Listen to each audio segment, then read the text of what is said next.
Good morning. Today I'm going to start with a personal story.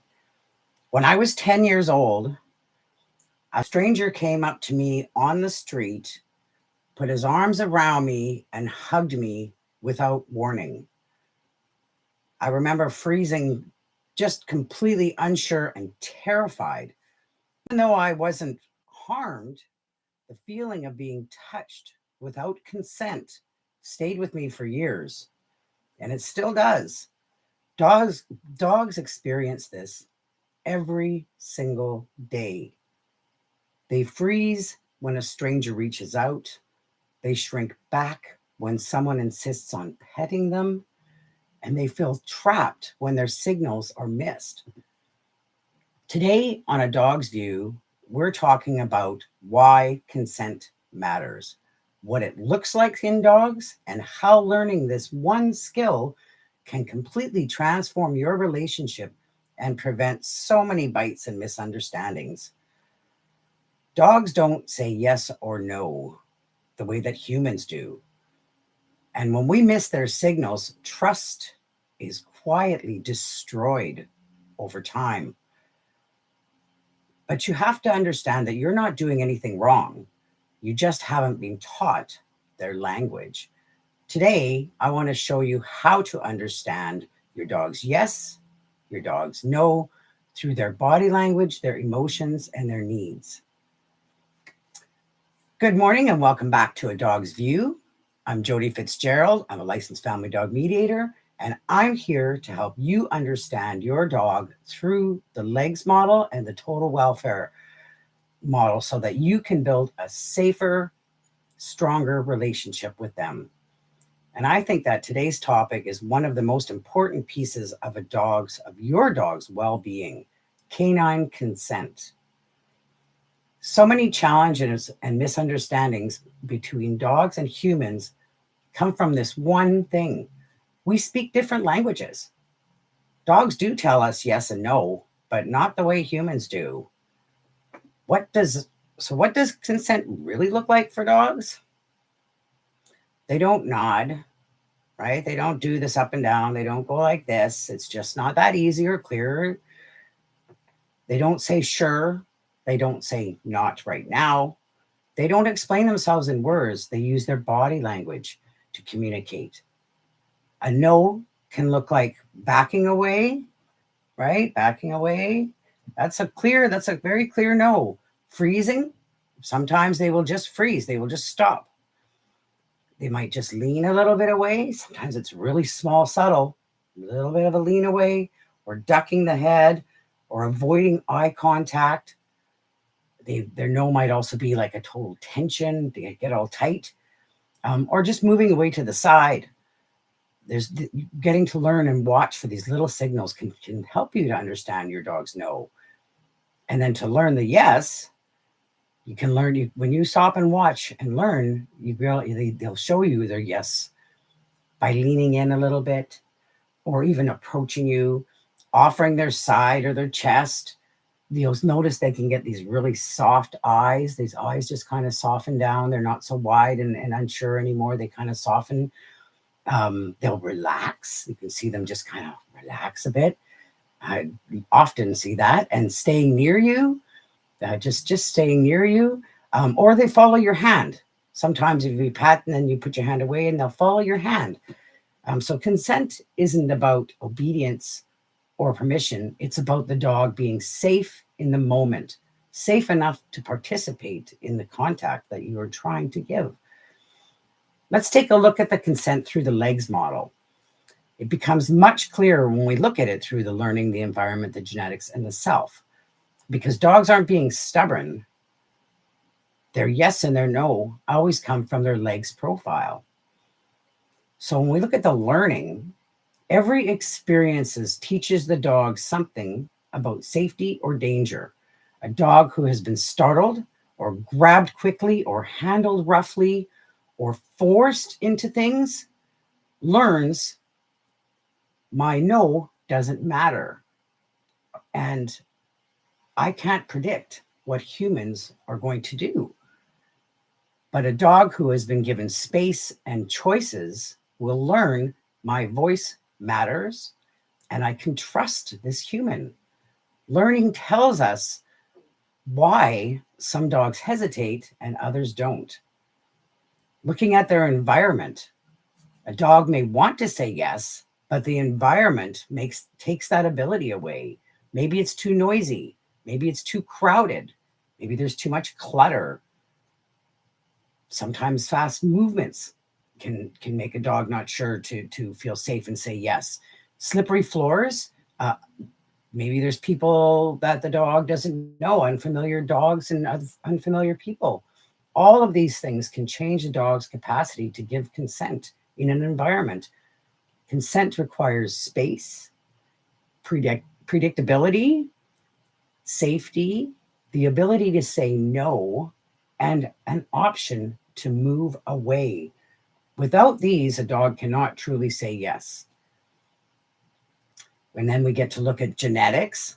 In the legs model, genetics is really important for so many dogs. They shape how a dog perceives the whole world. And some dogs are genetically very cautious. Others are super sensitive to touch, to noise. Some are really slow to warm up to, and others are get very overwhelmed. It's too much. It's too much action and too much getting into their space. But other dogs are very social, they're very confident, and they love that touch and they're quick to engage. So neither is neither right or wrong, but genetics absolutely influences how easily a dog can give consent. A cautious dog is not broken. They're behaving exactly as they were designed to behave. And the legs model, the S stands for self, and the self is very important. It's the physical and emotional conditions right now, how they're feeling at this moment. That can include, and it needs to be considered, things like pain, illness, their age, sensory changes. Maybe they're tired, they're fatigued from the day, or maybe they're under too much stress. It's harder to say yes when there's a lot of stress going on. If they're afraid or if they have past trauma in a situation, that self will feel uncomfortable just to start with. And then asking a yes could be very difficult for the dog to say yes in those moments if they have past experience, and they have remember the feeling of that experience. And also how excited they are, how their arousal level at the moment can affect their yes too. A dog in pain might back away. A scared dog might freeze. A tired dog just might refuse to do anything. A joyful dog may say yes very happily and enthusiastically. Self changes daily and sometimes hourly. So consent always needs to be checked in real time. Let's discuss why total welfare matters here too. Consent is not just about good manners, it's a welfare issue because dogs need safety, they need choice, they need predictability, they need control over their own body, and they need the ability to decline and say no. Without trust, without consent, trust breaks down silently over time. With consent, confidence and connection grow. Effie's story, I've been sharing her story. I have a previous video I just shared yesterday because I'm so proud of this dog, and she's proof of how much we can help dogs through fears and feel safe in the world. And consent is one of the first things that I definitely addressed and helped her, is how to make her feel safe and comfortable so that I could get her consent to not only touching, but to in the environment, even to just feeling safe in the environment, a yes, and checking it out safely. She's one of the dogs who taught me the most about consent. When she first came to me in 2022, she was terrified to move, just stayed totally still, big wide eyes, body low, looking at the whole room. It was like a wild animal trying to survive, and it was almost like she thought everything was going to jump out at her. Her past, her rescue journey, her health struggles, Her overwhelming experience had already shaped her entire view of the world. So we stepped back, we slowed down. I remember specifically turning off the ceiling fan. She did not like it, and she was much happier when I did. I gave her space. We let her choose where she wanted to go, let her choose her own approaching, um, never forced any touch on her. And it took a while. It was slow, month by month, as her legs started aligning and her learning improved. Her environment started to feel safer. Her genetic sensitivities were respected, and her internal state, her inner self, finally started calming down and feeling more relaxed. Her confidence slowly bloomed. And one day she started coming to me and offering me her own yes.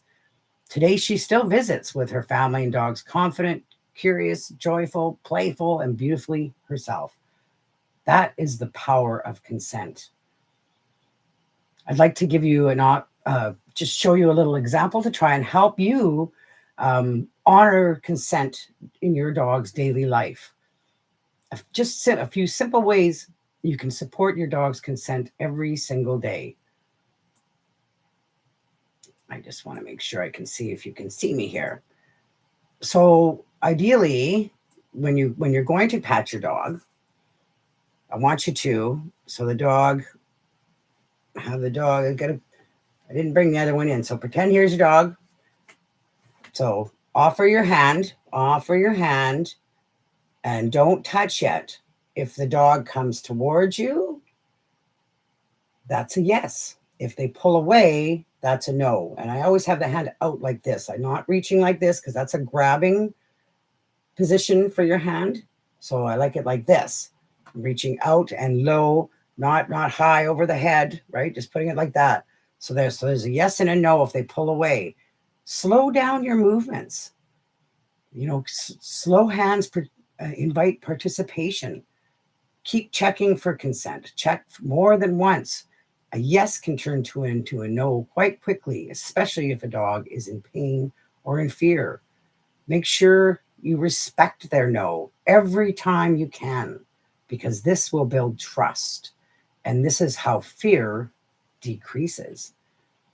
Think about making sure you have a supportive environment for your dog. Turn down noise, clear space out, reduce the pressure. Comfort increases yes. Let your dog initiate the affection. A dog deciding I want touch now is one of the clearest yes signals you will ever get from your dog. And notice changes day to day, because pain, age, weather, stress, other dogs all change your dog's ability to consent. Honoring consent is a daily practice, not a one-time skill, and it transforms everything. Thank you so much for spending this time with me today. Please share any stories that you have, that the difference of having consent, or how this has helped you understand your dog's yes and no better, because it's a wonderful way to start changing your relationship immediately, because your dog has a voice, your dog has boundaries, your dog has a yes and no. And learning to read those signals is the foundation of trust, safety, and total welfare. If you want help understanding your dog's body language or supporting their legs profile, book a call with me. I'd love to help you and your dog find more safety and connection. Please don't forget to subscribe to this YouTube channel. It fits your dog, so you will never miss an episode of A Dog's View. Tap on that notification bell, the little bell, to be alerted every time a new episode goes live. Have a beautiful day, and I will see you soon.